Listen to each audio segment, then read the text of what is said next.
Senator Craig Johnson. Thank you, Ms. Thank you for being here.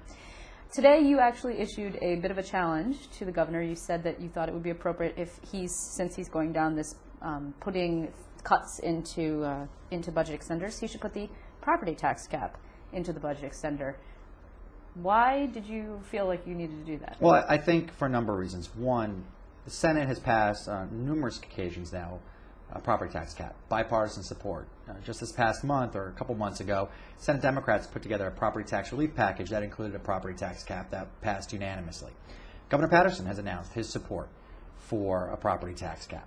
So why not in the budget extenders? If we are requiring and being required to look at cuts, and I support the budget extenders with the cuts, we should also take the advantage and take advantage of putting a property tax cap in a budget extender. Now, what's the most important thing here is about Governor Paterson's legacy. He doesn't really have a legacy right now. Why not give him a legacy with residents all across New York State that says he is serious about reducing property taxes, he's serious about capping property taxes, and put it in there. And then put it on the Assembly. Well, the Assembly has never taken up a vote on property tax caps. He's starting, hold on, he's starting to have a legacy. He's starting actually to finally be like, oh, I'm the governor. I can do this. He's getting widespread accolades, actually, from various different editorial boards that say, great to step up. Now, of course, not everybody is thrilled. You support his unprecedented use of these. You're not worried that it sets a precedent going forward for governors in perpetuity? Well, look, we need to put a budget together. Obviously, we've been having difficulty putting a budget together. It's been over 70 days. I'm supportive of efforts to reduce expenditures in New York State's budget. If this is the way it has to be done, that's fine. But there are other things we can do. And one of the things we need to do is property tax relief. And why not take advantage? While doing cuts, let's also put a property tax cap in the extender. And quite frankly, force the Assembly to vote on this. Okay, the Assembly Speaker said this morning during an interview that not on the table, not something he wants to do. Now, of course, that actually makes him the fourth man out, if you will, because your conference supports it. As you mentioned, has been passed. The governor has said he supports it, the current governor, David Paterson. The perhaps next governor says he supports it, Attorney General Andrew Cuomo, part of his new New York agenda package.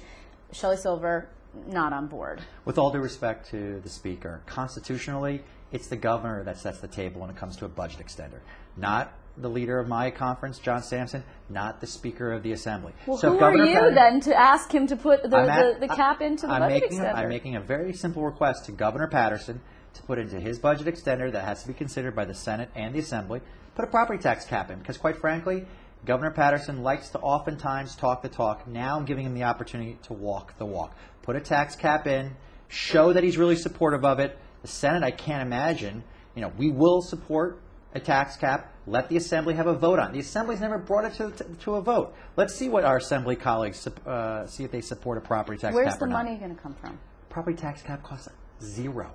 It's a tax cap. This isn't the circuit breaker. But it this comes isn't a out rebate check. somewhere else in the wash. No, it's a tax cap. It requires school districts and local governments to cap their taxes at 4%. I understand that, Senator, but the problem of that is that then when they actually need more money, they don't have the ability to go back and raise their revenue. No, that's not true. There has to be a vote. There can be an override. That's right. So if they want to raise it over 4%, they go back to their public and say, we want an override. It requires a majority of 55%, not 50%.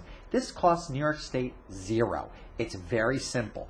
Put it onto a floor for a vote in the Senate, put it onto the floor for the Assembly, and let's vote this thing. And, if the education special interests don't want it, they'll go lobby it. But you know what, though? A couple months ago, people said that we weren't going to lift the cap on charter schools. And guess what? We had a vote in the Assembly, and they did it. Right, which so is now something do the you were property very tax cap. supportive of. Absolutely. Right. So you are actually probably at war with many of the education special interests, quote unquote, that you talk about. You're more allied with the charter school special interests, since we're calling spades, right? They are all special interests. Well, actually, no, because the charter schools are promoting their children.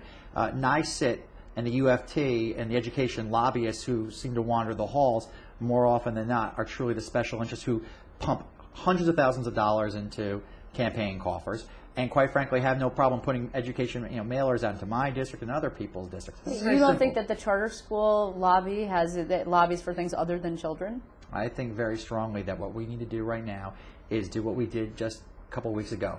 We took a vote in the Senate and the Assembly. We raised the cap. We made ourselves eligible for $700 million. We came together, Republican and Democrat.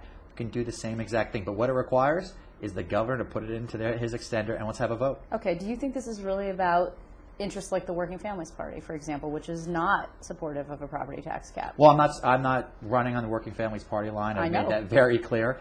And in years past, I didn't run their line last time in 2008. So the fact is that I'm concerned about my constituents. I'm concerned about the property taxes going up in my district. That's who I look out for. So whether or not it's the Working Families Party or the education special interests that seem to try and clamp down and prevent a property tax cap vote, it's very simple. It's democracy. Let the Assembly vote on a property tax cap. Okay. Just one final question. You actually were quite outspoken about Governor Patterson when the whole scandal, if you will, about the domestic violence issue with his top aide, David Johnson, who's been suspended. You suggested that he might actually need to step down. Yep. Why would he listen to you? Well, it's not about listening to me. It's about listening to the report issued by Tom Suozzi, his property tax commission, that recommended a property tax cap.